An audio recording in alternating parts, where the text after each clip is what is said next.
Welcome to Defense Chronicle India's top defense and strategic news update. Here are today's biggest headlines from India's security landscape. India has requested Bangladesh to accelerate the verification of over 2,360 individuals identified as Bangladeshi nationals residing illegally in India.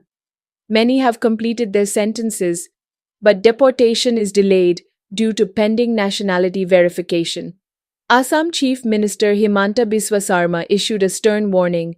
If Bangladesh targets India's Siliguri corridor, known as the Chicken's Neck, India will retaliate by targeting Bangladesh's own strategic corridors.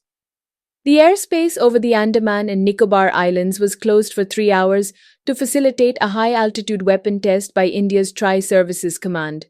Further tests are scheduled. In Indore, Mayor Pushyamitra Bhargav cancelled the contract of a Turkish company involved in the Bus Rapid Transit System BRTS project, citing concerns over project execution. A Pakistani military spokesperson warned India, stating, "If you stop our water, we'll stop your breath," echoing past rhetoric and escalating tensions over water-sharing agreements. तुम हमारा पानी बंद कर दोगे, हम तुम्हारा सांस बंद कर देंगे।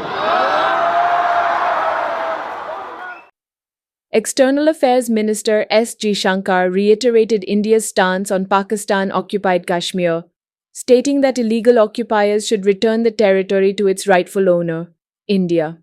At the OIC meeting in Jakarta, Indonesia, Egypt, and Bahrain blocked Pakistan's attempt to introduce anti-India language, showcasing diplomatic support for India.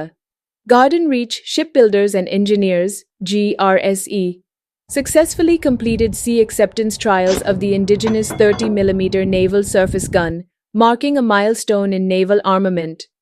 GRSE is set to deliver INS Himgiri, a Nilgiri-class frigate, to the Indian Navy within the next 2 months, enhancing maritime capabilities.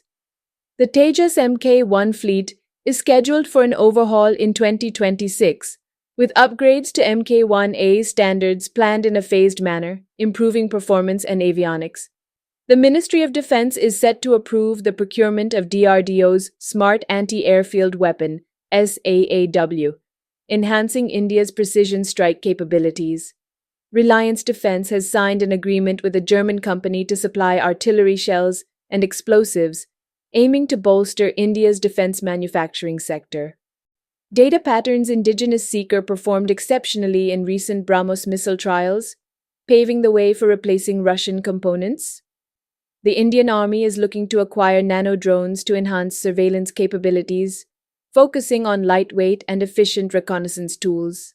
Plans are underway to equip the BrahMos NG missile on IAF's MiG-29, Mirage 2000, and Tejas aircraft, expanding the missile's deployment across platforms. India is emphasizing the urgent need for counter-rocket, artillery, and mortar, CRAM systems to counter emerging drone threats from neighboring adversaries. An IAF official dismissed Pakistan Air Force's alleged voice transcript of a Rafale pilot as bogus, reaffirming India's air superiority. Kirloskar Oil Engines is confident in developing a 10-megawatt marine engine, contributing to India's self-reliance in marine propulsion systems. Director Om Raut has announced a biopic on Dr. APJ Abdul Kalam, India's former president and renowned aerospace scientist. Titled Kalam, the Missile Man of India, the film will star Dhanush in the lead role. The project was unveiled at the 2025 Cannes Film Festival and is backed by producers Abhishek Agarwal and Bhushan Kumar. The screenplay is penned by Saiwin Quadras, known for Nirja and Parmanu. That wraps up today's top defense and strategic updates. Subscribe to Defense Chronicle India for real-time news, insights, and analysis. Stay informed. Stay secure.